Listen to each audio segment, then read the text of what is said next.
નમસ્કાર, જય હિન્દ, જય ભારત, જય શ્રી કૃષ્ણ, રાધે રાધે. સ્વાગત છે તમારું આપણી YouTube channel government pension salary ઇન્ફોઇન્ટ ન્યૂઝમાં.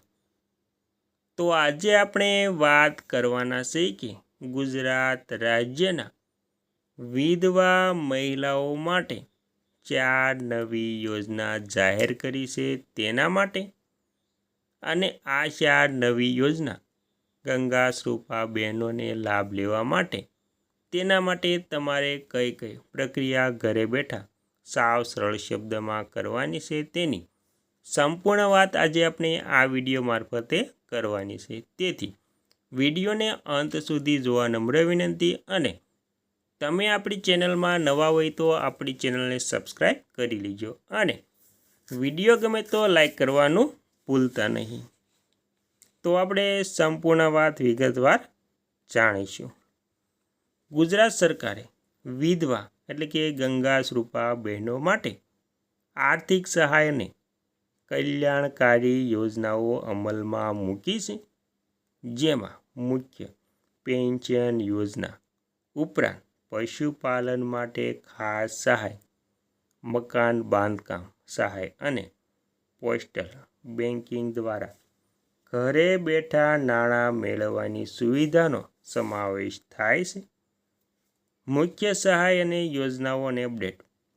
ગંગા સ્વરૂપા આર્થિક પેન્શન સહાય દર મહિને નિયમિત રૂપે મળતી નાણાકીય સહાય હવે સીધી લાભાર્થીઓના ખાતામાં જમા થાય છે. ત્યારબાદ IPPB ખાતા દ્વારા ઘરે બેઠા નાણાં.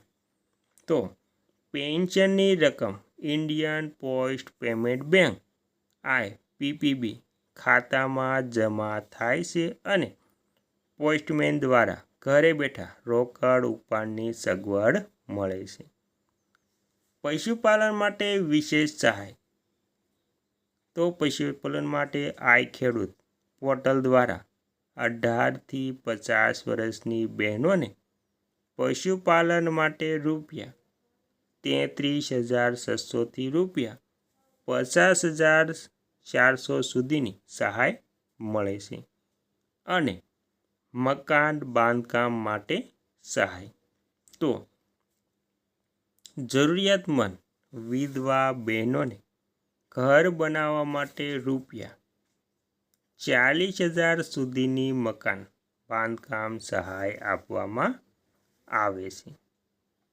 અને મિત્રો, ત્યારબાદ જે વિધવા બહેનોને આ યોજનાનો લાભ લે છે તો તેમને ઘણી મોટી સહાય મળે છે.